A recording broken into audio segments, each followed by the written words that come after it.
As-tu déjà ressenti des moments où tu te demandes si Dieu est vraiment avec toi? Beaucoup de croyants traversent des périodes de doute, cherchant des signes de la présence divine dans leur vie. Pourtant, Dieu nous laisse des indices clairs qui montrent qu'il est toujours à nos côtés. Aujourd'hui, nous allons découvrir 5 signes évidents qui prouvent que Dieu marche avec toi. Avant de commencer, n'oublie pas de t'abonner pour ne rien manquer des prochaines vidéos et de partager ce message avec ceux qui en ont besoin. Maintenant, entrons dans le vif du sujet. Tu entends Dieu te parler, la voix qui guide ton âme. Imagine un instant que tu te promènes seul dans une forêt dense, enveloppé par le silence. Soudain, une voix douce et rassurante résonne dans ton esprit, te montrant le chemin à suivre. Tu ne vois personne, mais tu sais, au plus profond de toi, que cette voix est réelle. Voilà comment Dieu parle à ceux qui lui appartiennent. Ce n'est pas toujours un tonnerre assourdissant, ni une apparition spectaculaire, mais un murmure qui résonne dans le cœur, une intuition profonde, une conviction intérieure qui te pousse dans la bonne direction. Jésus l'a dit, « Mes brebis entendent ma voix, je les connais et elles me suivent. » Jean 10h27. Cette déclaration n'est pas anodine. Elle exprime une relation intime entre Dieu et ses enfants, une connexion qui transcende le monde matériel. Quand Dieu parle, mais sans un son audible, beaucoup de personnes s'attendent à entendre Dieu comme on entend une conversation humaine. Mais la plupart du temps, Dieu nous parle d'une manière bien plus subtile. Tu es déjà passé par là, un verset biblique qui te revient en tête au moment exact où tu en as besoin, une forte impression intérieure qui te pousse à éviter un danger, une pensée soudaine qui éclaire une situation confuse, un message lors d'une prédication qui répond exactement à tes questions du moment.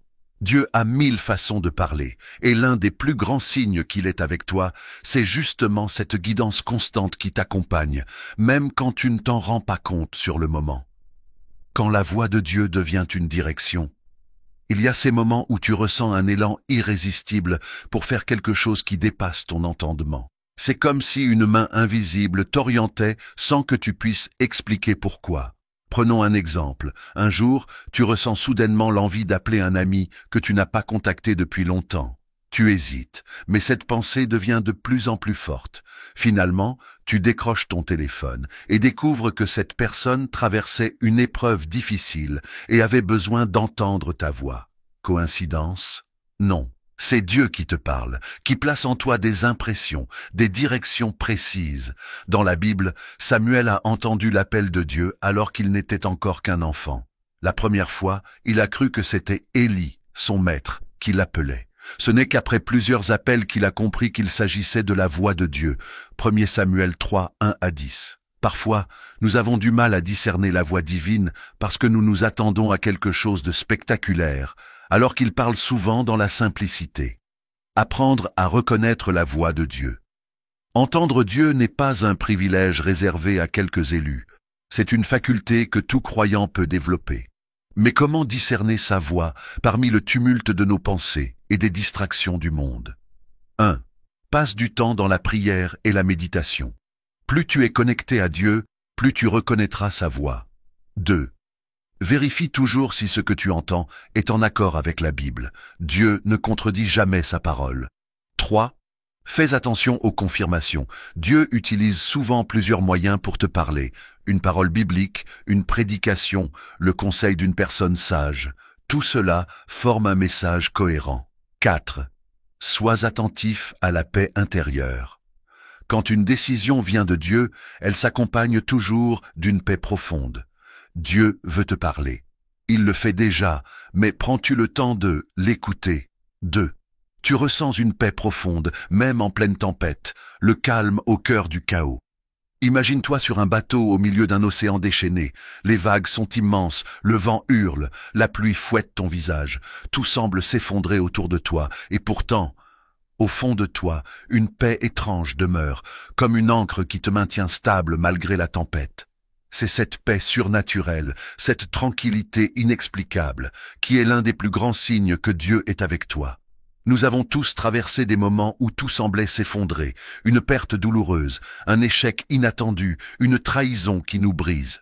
Pourtant, certains témoignent d'une paix indescriptible au cœur même de ces épreuves. D'où vient cette paix?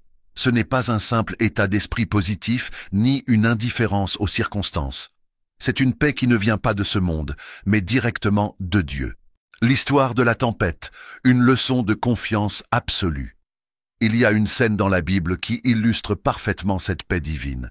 Jésus et ses disciples étaient sur un bateau lorsqu'une tempête soudaine s'est abattue sur eux. Les vagues étaient si violentes que l'embarcation menaçait de couler. Les disciples, paniqués, se précipitaient dans tous les sens, criant à l'aide. Et que faisait Jésus? Il dormait, tranquillement, profondément, comme si la tempête n'existait pas. Les disciples l'ont réveillé en hurlant « Maître, ne te soucies-tu pas de ce que nous périssons ?» Marc 4:38. Jésus s'est levé, a regardé la mer et a simplement déclaré « Silence, tais-toi !» Marc 4:39. Instantanément, les vagues se sont apaisées, le vent s'est calmé et tout est redevenu paisible. Pourquoi Jésus dormait-il pendant une tempête qui terrifiait même des pécheurs expérimentés?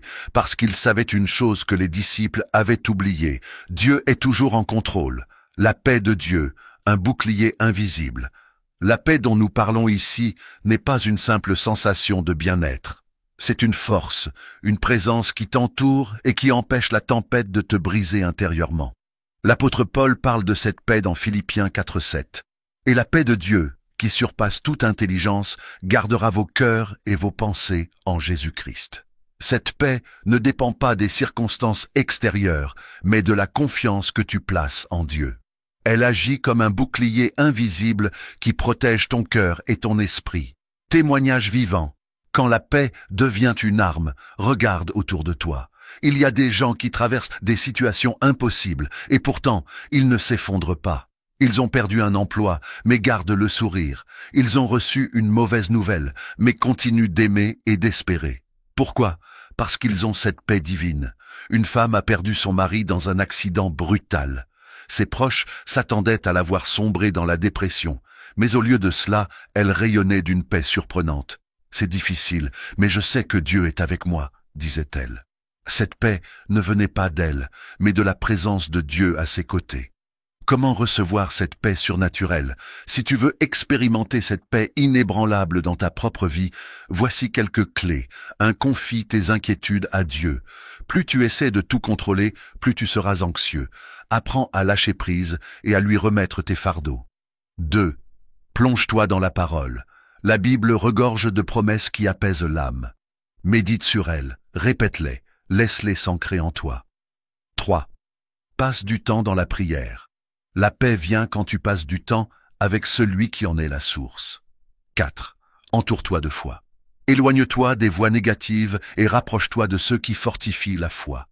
Peu importe la tempête que tu traverses, souviens-toi que la paix de Dieu est plus forte que la peur. 3. Tu vois sa main agir dans ta vie, les empreintes invisibles de Dieu. Il y a des moments où tout semble perdu, où les obstacles paraissent infranchissables, où les plans que tu avais bâtis s'effondrent comme un château de cartes. Mais parfois, avec le recul, tu réalises que ce qui semblait être une impasse était en réalité une réorientation divine, un refus, un échec, une déception. Et pourtant, quelque temps plus tard, tu vois que tout s'est agencé bien mieux que ce que tu avais prévu. C'est ainsi que Dieu agit, silencieusement, puissamment, précisément. Il orchestre les moindres détails de ta vie, sans que tu t'en rendes toujours compte sur le moment. Il t'ouvre des portes, place les bonnes personnes sur ton chemin, et parfois même, il ferme certaines opportunités pour te protéger d'un danger invisible. Jacob a vécu cette expérience. Après un songe où il a vu une échelle reliant le ciel et la terre, il s'est réveillé en sursaut et a déclaré « Certainement l'Éternel est en ce lieu, et moi, je ne le savais pas. » Genèse 28:16. Dieu était là, il avait toujours été là, mais Jacob ne l'avait compris qu'après coup. Quand les signes divins deviennent évidents, regarde bien ta propre vie. Y a-t-il des situations où tu as reçu une aide inattendue?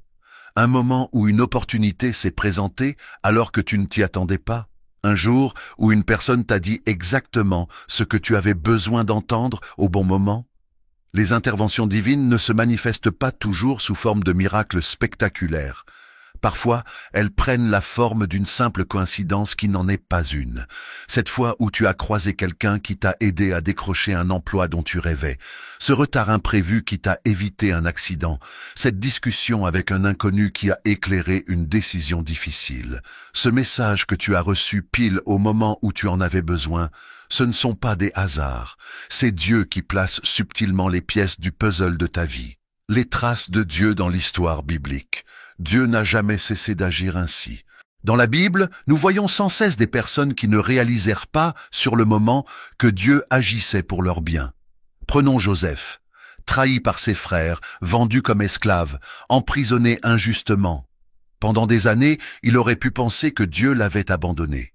Mais à la fin, il est devenu le gouverneur de l'Égypte, sauvant une nation entière de la famine.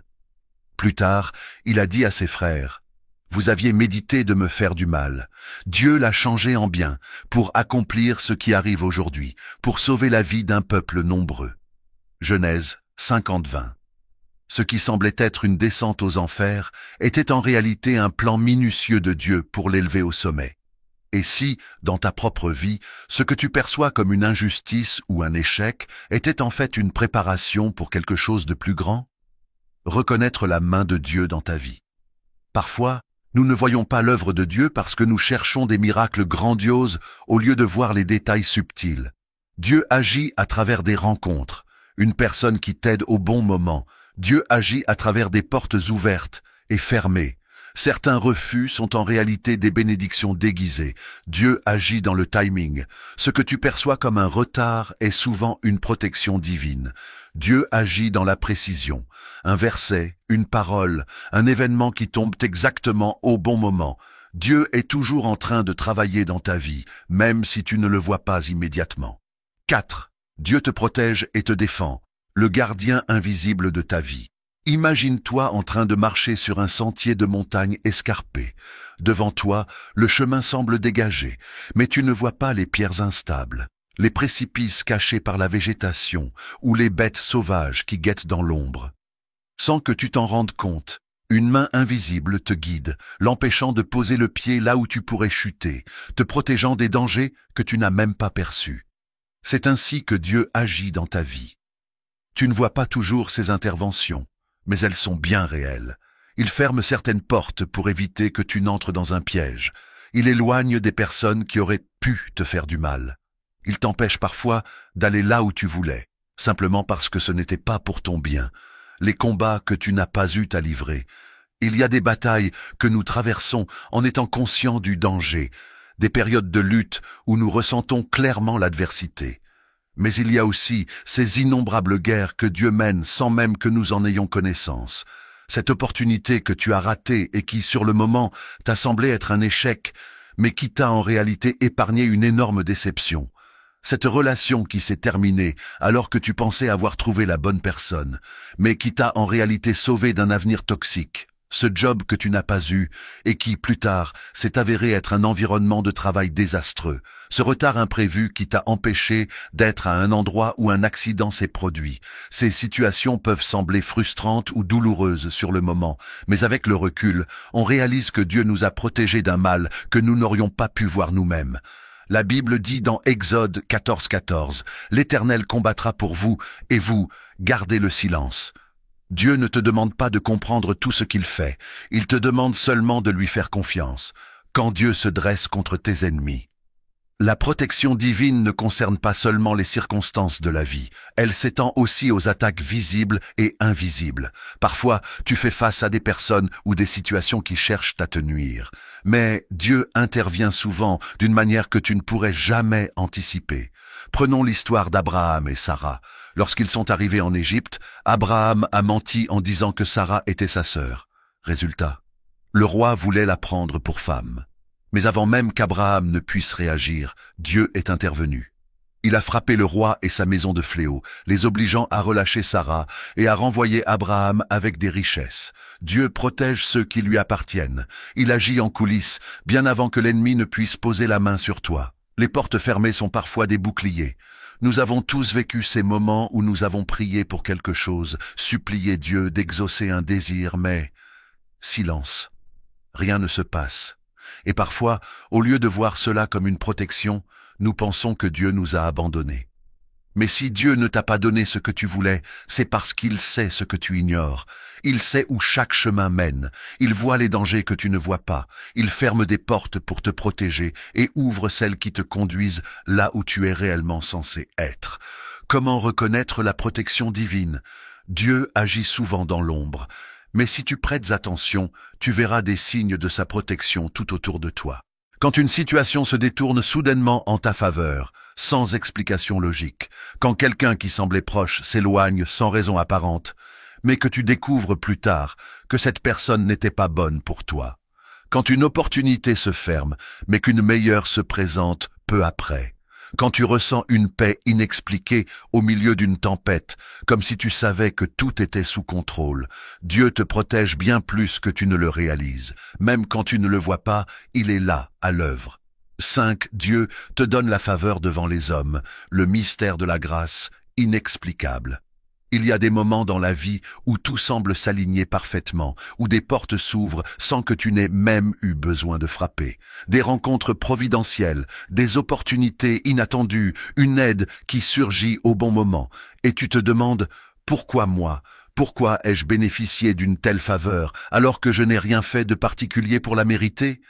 La réponse est simple. Dieu est avec toi. Quand sa main repose sur quelqu'un, il incline les cœurs en sa faveur. Il place des personnes clés sur son chemin. Il transforme l'ordinaire en extraordinaire. Ce n'est ni de la chance, ni un simple hasard, mais une grâce divine qui dépasse l'entendement humain. La faveur qui ouvre des portes fermées. Dans la Bible, Joseph est l'exemple parfait de cette faveur divine.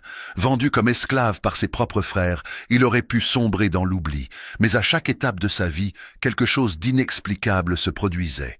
Chez Potiphar, il est devenu l'intendant de toute la maison. Genèse 39, 2-4. En prison, au lieu d'être écrasé par son statut de prisonnier, il a été élevé au rang d'administrateur. Genèse 39, 20 et 1-23. Devant Pharaon, il est passé de simple détenu à gouverneur de toute l'Égypte en une seule journée. Genèse 41, 39-41. Comment est-ce possible? Il n'avait ni statut, ni richesse, ni influence. Mais il avait une chose que personne ne pouvait lui enlever, la présence de Dieu dans sa vie. L'Éternel était avec Joseph, et il réussissait dans tout ce qu'il entreprenait. Genèse 39, 2. Quand Dieu t'accorde sa faveur, les hommes ne peuvent pas l'ignorer. Dans la vie quotidienne, quand la faveur divine t'élève, regarde autour de toi. Il y a des gens qui travaillent dur, mais qui semblent toujours faire face à des blocages. Et puis, il y a ceux qui, contre toute attente, progressent, prospèrent et réussissent, alors que tout semble contre eux. La faveur divine ne signifie pas que tu ne travailleras pas, mais elle fait en sorte que tes efforts soient amplifiés, que ton travail soit remarqué, que les bonnes opportunités te trouvent sans que tu aies à forcer. Tu postules pour un emploi et tu es choisi parmi des centaines de candidats, sans raison évidente. Quelqu'un décide de t'aider financièrement, alors qu'il ne te connaît pas personnellement.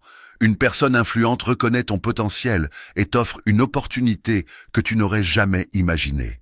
Tu es dans un endroit au bon moment, rencontrant exactement la personne qui peut t'aider à avancer. Ce sont les marques de la faveur divine. Ce ne sont pas des coïncidences, c'est Dieu qui orchestre les circonstances pour t'amener là où il veut que tu sois. La faveur de Dieu n'est pas négociable. Certains essaient de forcer les choses en manipulant, en utilisant leurs relations ou en cherchant des raccourcis. Mais la vraie faveur de Dieu ne peut être achetée, forcée ou manipulée. Elle ne dépend pas de tes compétences ou de ton réseau, mais de l'approbation divine sur ta vie. Quand Dieu décide de t'élever, aucune opposition ne peut bloquer ton ascension. Même tes ennemis seront obligés de reconnaître que tu es béni. Dans Psaume 23, il est écrit « Tu dresses devant moi une table, en présence de mes adversaires. Tu oins ma tête, et ma coupe déborde. » Cela signifie que Dieu peut t'accorder une bénédiction si évidente que même ceux qui ne t'aimèrent pas seront témoins de ton élévation. Comment attirer la faveur divine? Dieu accorde sa faveur à ceux qui lui sont fidèles, à ceux qui recherchent sa présence et obéissent à ses principes. 1. Reste en communion avec Dieu. Plus tu es proche de lui, plus il te couvre de sa grâce. 2. Sois intègre. La faveur divine n'a pas besoin de manipulation humaine pour s'accomplir. 3. Aide les autres. La faveur divine est souvent multipliée lorsque tu es une bénédiction pour ceux qui t'entourent. 4. Sois reconnaissant. Plus tu remercies Dieu pour ce qu'il fait, plus il te donne. Quand Dieu est avec toi, la faveur devient une évidence. Les portes s'ouvrent, les cœurs s'inclinent en ta faveur, et ce qui semblait impossible devient réalité. Si tu reconnais ces signes dans ta vie, alors sois encouragé. Dieu est avec toi, il ne t'abandonne pas. Même si parfois tu ne ressens pas sa présence, sache qu'il veille sur toi à chaque instant. La Bible nous rappelle dans Ésaïe 43:2, « Si tu traverses les eaux, je serai avec toi, et les fleuves, ils ne te submergeront pas. Si tu marches dans le feu, tu ne brûleras pas, et la flamme ne t'embrassera pas. » Dieu ne promet pas une vie sans épreuve, mais il nous assure qu'il sera toujours là pour nous accompagner. Si ce message t'a encouragé, n'hésite pas à le partager avec quelqu'un qui en a besoin. Abonne-toi pour recevoir d'autres vidéos inspirantes et dis-moi en commentaire quel signe de la présence de Dieu tu as déjà vécu dans ta vie. Que Dieu te bénisse. Om.